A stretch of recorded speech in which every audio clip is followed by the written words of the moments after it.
sizga yoki sizni yaqin qarindoshingizga rak xastaligi tashxisi qo'yildimi? U befarzand bo'lib qoladimi?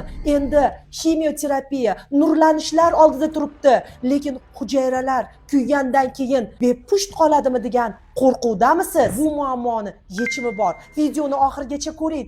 Endi rak kasalligiga chalingan yosh qizaloqlarimiz, yigitlar, ular ham kelgusida farzandli bo'lishi mumkin. Xo'sh, farzandli bo'lish uchun kimyoterapiya qo'llagan odam va nurlanish o'tkazgan odam barcha hujayralar kuygandan keyin qanday farzandli bo'ladi? Axir ularni hattoki hayzi to'xtab qoladi-yu. O'sha ko'krak bezi saratonida, ko'krak bezi olib tashlangandan keyin bir necha oylar davomida kimyo olgan odamda tuxum hujayra qoladimi degan savol tug'iladi va bu savol o'rinli.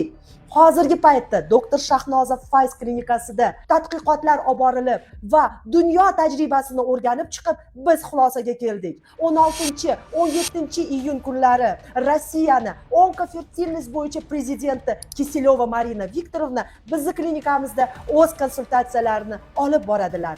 Endi markazimizda onkologiyaga chalingan va og'ir muolajalar oldida turgan barcha yosh ayollar, barcha tug'ish niyati bo'lgan ayollar onalik baxtini saqlash uchun o'zlarini hujayralarini konservatsiya qilishligi mumkin. Stimulyatsiya qilib bo'lmaydi-yu degan savol tug'iladi. Stimulyatsiyani shunday turlarini bizga prezentatsiya qiladilarki, Marina Viktorovna dunyo tajribasidan chiqib kelib, endi biz doktor Shahnoza Fayz klinikasi reproduktologlari sizga yordam berish uchun kuch-quvvatimizni ayamaymiz. Alloh hammaga onalik baxtini ravo ko'rsin. Har bir oilada farzand bo'lsin.